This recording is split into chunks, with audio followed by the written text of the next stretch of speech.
오늘 열왕기하 17장 말씀을 통해서 말씀을 깨닫는 지혜와 응답받는 기도의 은총이 우리가 넘치게 되기를 원합니다. 여러분 혹시 어제 그런 생각하셨습니까? 주무시기 전에 내일은 또 어떤 왕이 나올까? 내일은 또 어떤 악한 왕이 등장해서 우리를 조마조마하게 할까? 이런 생각 혹시 하셨습니까? 우리에게는요, 그래도 마음속에 뭐가 있냐면 그래도 하나님은 안 버릴 거야 라고 하는 마음이 있어요. 오늘도 또 악한 왕이 등장하겠지? 그런데 그 왕이 지가 악해봤자지. 하나님은 그래도 또 봐주시고 그래 네가 그렇지 악하지. 그리고는 또 다음 왕을 이어주실 거야 라고 하는 희망과 기대가 우리에게는 있어요. 그런데 과연 그럴까요? 과연 그럴까요? 끝이 온다는 거예요. 우리의 마음은 그래도 에이 설마 뭐 한 번 더 기회 주시겠지. 그런데 여러분 그런 마음도 한두 번이지 계속 반복되면 하나님이 그 마음에 결정하시는 때가 와요. 여러분 우리가 기독교를 믿는다고 하는 것은 다른 걸 믿는 게 아니라 기독교의 세계관을 믿는 거예요. 기독교 세계관은 뭐냐? 직선이에요. 직선. 불교처럼 돌고 이런 게 아니에요. 불교는 그렇잖아요. 내가 이번 생을 잘못 살면 다음 생은 조금 부족하게 태어나고 그러면 거기서 조금 만회하면 그 다음 생은 또 좀 나아지고 계속 돌아요. 윤회라는 말이 돈다는 말이거든요. 돌고 그리고 유교는 그나마 세계관이 없어요. 그냥 뭐 대장부의 길 가는 거지 뭐. 소인배처럼 안 사는 게 그게 멋이지. 근데 기독교는 직선이에요. 직선이란 말은 뭐냐면 시작이 있고 끝이 있어요. 태초에 하나님이 천지를 창조하신 이래로 시작된 세계는 분명히 그분 안에 끝이 있다는 거예요. 그러니까 우리가 하나님을 믿는다는 건 에이 이번에도 봐주시겠지? 에이 또 돌고 돌 거야. 언젠가는 뭐 계속 돌겠지가 아니라 하나님이 반드시 심판하신 날이 온다. 오늘 열왕기하 17장은 그걸 보여줘요. 1절부터 볼까요? 유다의 왕 아하스 제12년에 엘라의 아들 호세아가 사마리아에서 이스라엘 왕이 되어 9년간 다스리며 여기까지 뭐 아무 문제 없어 보여요. 그래 호세아라는 또 새로운 왕이 등장했구나. 그래 지금까지는 지난 장까지 16장까지는 남유다 얘기를 계속하다가 이제 북이스라엘 얘기가 돌아갔습니다. 북이스라엘 오랜만에 호세아가 등장을 했죠.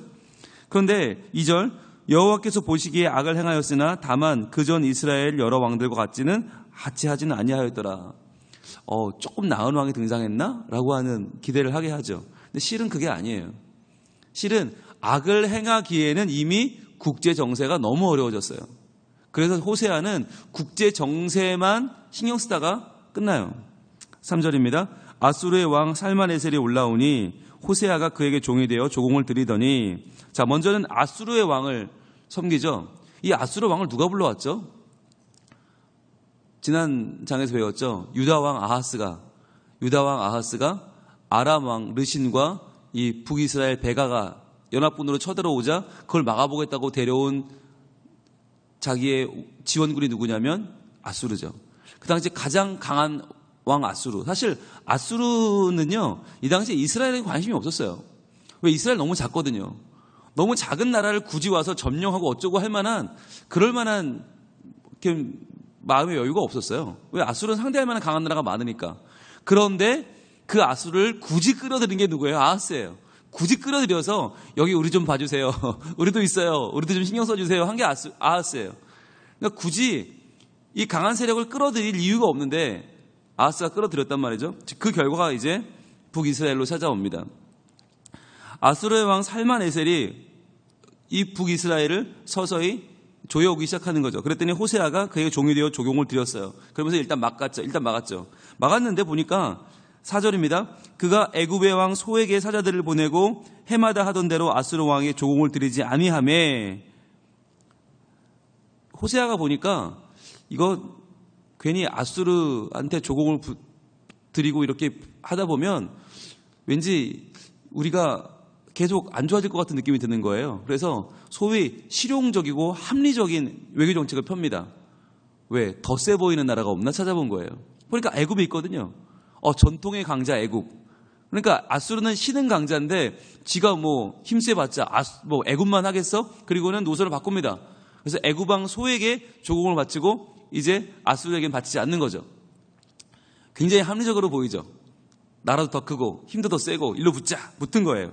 그런데 그랬더니 4절 하반절입니다. 아수르 왕이 호세아가 배반함을 보고 그를 옥에 감금하여 두고 아수르 왕이 올라와 그 온 땅을 두루다니고 사마리아로 올라와 그곳을 3년간 에워쌌더라. 호세아 제9년에 아수르 왕이 사마리아를 점령하고 이스라엘 사람을 사로잡아 아수르로 끌어다가 고산 강가에 있는 할라와 하볼과 메대 사람의 여러 고을에 두었더라. 자, 여러분 분홍색을 드시고요. 6절에 사마리아를 점령하고 한번 쫙 가보세요. 이스라엘이 망했어요. 이스라엘이 망했어요.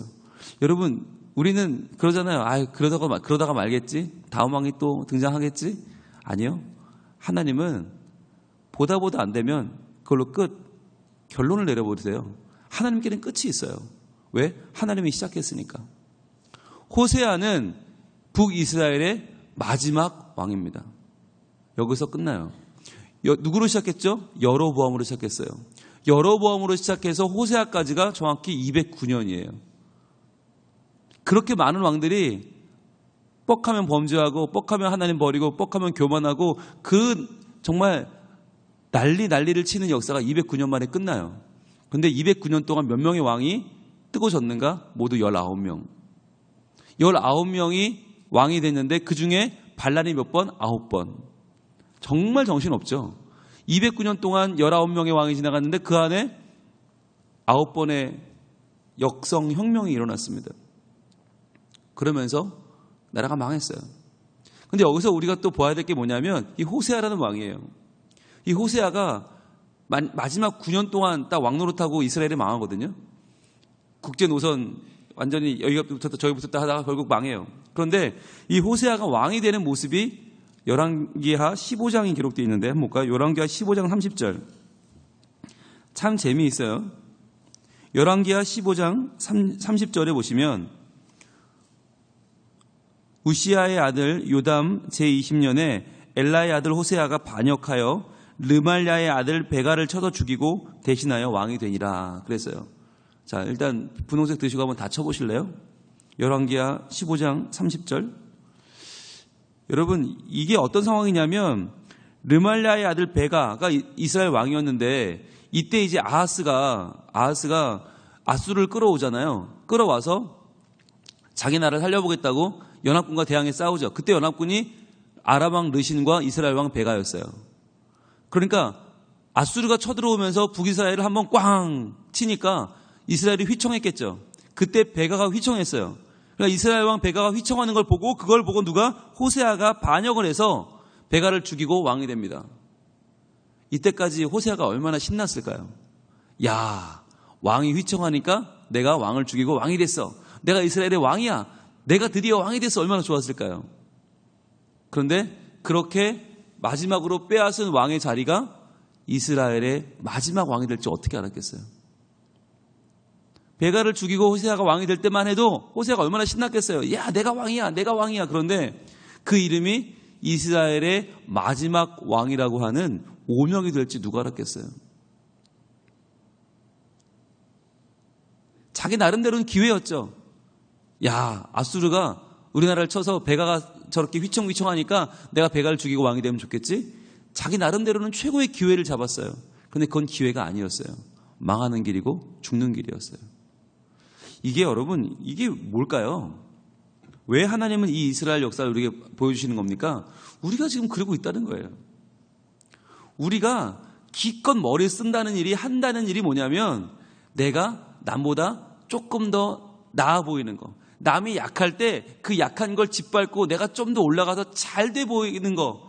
당장 눈앞에 야, 이거 좀 뭔가 내가 잘 됐구나. 아, 드디어 내가 이뤘구나. 라고 보이는 거.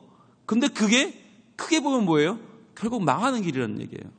결국 네가 더 망하는 길, 2배로 3배로 망하는 길을 네가 가고 있구나. 하나님 보시기 얼마나 안타까우시겠어요. 그러니까 그냥 두면 어떻게 해요? 계속 두면 더 망해요. 끝까지 망해요. 죽을 때까지 망해요. 하나님이 더 이상 보고 있을 이유가 없는 거예요. 이거 정리해야겠다. 그러니까 하나님이 보시기에 얼마나 웃겨요. 지금 이스라엘이 점점 망해가는데, 이제 망해가는 끝자락인데, 그냥 망하는 것도 아니야. 지들끼리 죽이고 죽고, 지들끼리 왕 바꾸고, 지들끼리 왕 돼서 나 좋다고 막 해해거리고, 내가 왕이 됐어, 내가 왕이 됐어. 하나님 보시기에 얼마나 웃겨요. 이렇게 보시면, 야, 되게 웃긴다. 우리가 그러고 있다는 거예요. 우리가 지금. 야, 나 뭐 잘 됐어. 야, 뭐 내가 해냈어. 야, 내가 쟤보다 더 나아. 내가 쟤보다 나아. 쟤를 이겼어. 우리가 저기보다 좀 더 커졌어. 우리가 더 유명해. 우리가 더 뭔가 되는 것 같아. 야, 우리가 최고야. 되게 교만하게 말할 때 하나님은 이 시대는 지금 망해가는데, 이 시대에는 건질 것이 없는데, 참, 쟤네가 저러고 있어도 되나라는 생각이 드시지 않겠어요? 오늘 본문 7절부터 18절까지는 마치 그겁니다. 헌법재판소가 쫙 그 판결문이 읽는 것 같은 느낌이에요. 마지막, 이스라엘의 마지막, 이 BC 722년이라고 하는 이 날짜는 굉장히 유명한 날짜인데 왜 망했습니까? BC 722년은 도저히 돌이킬 수 없는, 돌아설 수 없는 BC 722년에 사마리아가 망했는데 이 망한 것에 대한 하나님의 판결문입니다. 제가 그 판결문을 읽겠습니다. 자, 이스라엘이 왜 망했나? 왜 망할 수밖에 없나? 7절부터입니다. 이 일은 이스라엘 자손이 자기를 애굽 땅에서 인도하여 내사 애굽의 왕 바로의 손에서 벗어나게 하신 그 하나님 여호와께 죄를 범하고 또 다른 신들을 경외하며. 자, 지금 북이스라엘도 남유다도 어디서 왔습니까? 애굽에서 왔습니다. 애굽에서 하나님이 이끌어내셔서 왔습니다. 그러니까 어디서 왔는지를 잊어버리면 망할 수밖에 없는 거예요. 지금 이스라엘 왕도 남유다 왕도 착각을 해요. 우리가 원래부터 가나안 사람인 줄 알아요. 우리가 원래부터 왕이었는 줄 알아요. 우리가 원래부터 이렇게 가나안에서 떵떵거리고 살았는 줄 알아요. 아니라는 거예요. 니들은 애굽에서 왔다. 니들은 종이었다. 하나님이 건져주신 걸 왜 지금 잊어버렸냐라고 하는 거죠. 8절입니다. 여호와께서 이스라엘 자손 안에서 쫓아내신 이방 사람의 규례와 이스라엘 여러 왕이 세운 율례를 행하였습니다. 이스라엘 자손이 점차로 불의를 행하여 그 하나님 여호와를 배역하여 모든 성읍의 망대로부터 견고한 성에 이르도록 산당을 세우고 모든 산 위에와 모든 푸른 나무 아래에 목상과 아세라상을 세우고 또 여호와께서 그들 앞에서 물리치신 이방 사람과 같이 그 모든 산당에서 분향하며 또 악을 행하여 여호와를 경노하게 하였으며 또 우상을 섬겼으니 이는 여호와께서 그들에게 행하지 말라고 하신 말씀하신 일이라. 자, 이 말씀이 다 어디서 나왔냐면 신명기에서 나왔어요. 신명기. 거듭 모세가 얘기한 게 뭐냐? 너희 절대로 가나안 땅 들어가면 그 땅 사람들처럼 행하면 안 돼. 너희들 절대로 거기 가면 우상 섬기면 안 돼. 계속 얘기했어요. 그럼 망해. 근데 아무리 얘기해도 이스라엘 사람들은 설마 망해?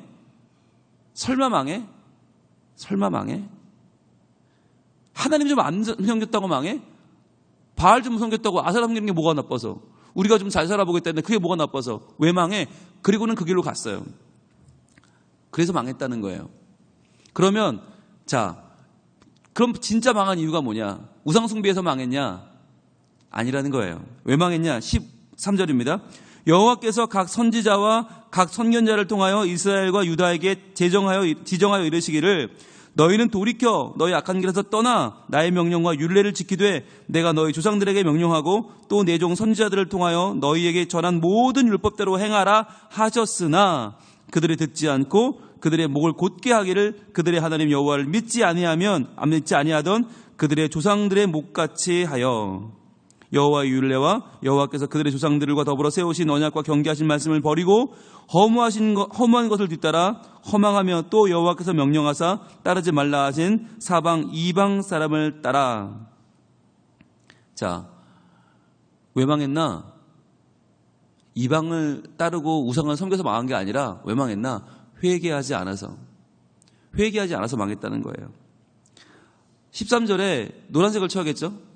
오직 여기 7절부터 18절까지 다 분홍색인데 13절은 노란색으로 쳐야겠죠. 왜? 하나님이 살려보겠다고 하신 일이니까. 하나님이 망해가는 이 이스라엘을 살려보겠다고 하신 일은 뭐예요? 각 선지자와 선견자를 통하여 이스라엘과 유다에게 지정하셨어요. 너희는 돌이켜 너희 악한 길에서 떠나 나의 명령과 율례를 지켜라 라고 계속하셨죠. 내가 너희 조상들에게 명령하고 또 내 종 선지자들을 통하여 너희에게 전한 모든 율법대로 행하라 라고 주님은 하셨어요. 분명히 하셨어요. 그러니까 하나님은 죄 범하고 망해가는 이스라엘 백성은 그냥 보고 있지 않으셨어요. 계속 선지자들을 보내고 선견자들을 보냈어요. 그게 열왕기 상하잖아요. 그래서 열왕기 상하가 선지자들의 이야기를 담은 선지서라고 말씀드렸죠. 그런데 계속 그랬는데 이들은 콧방귀도 안 꼈죠. 결국 망했죠. 왜 망하나? 죄를 지어 망한 것이 아니라 회개하지 않아서 망했다.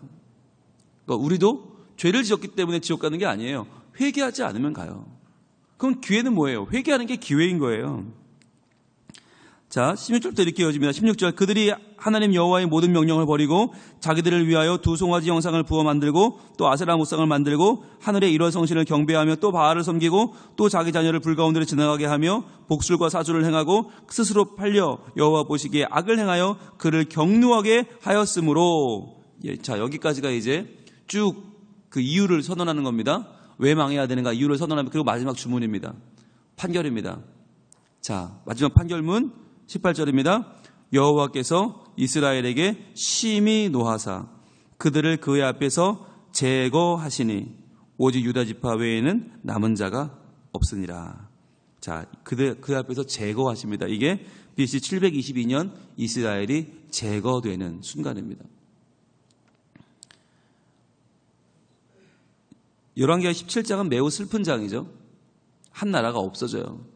그런데 더 중요한 건 그 이유예요. 왜 없어지나?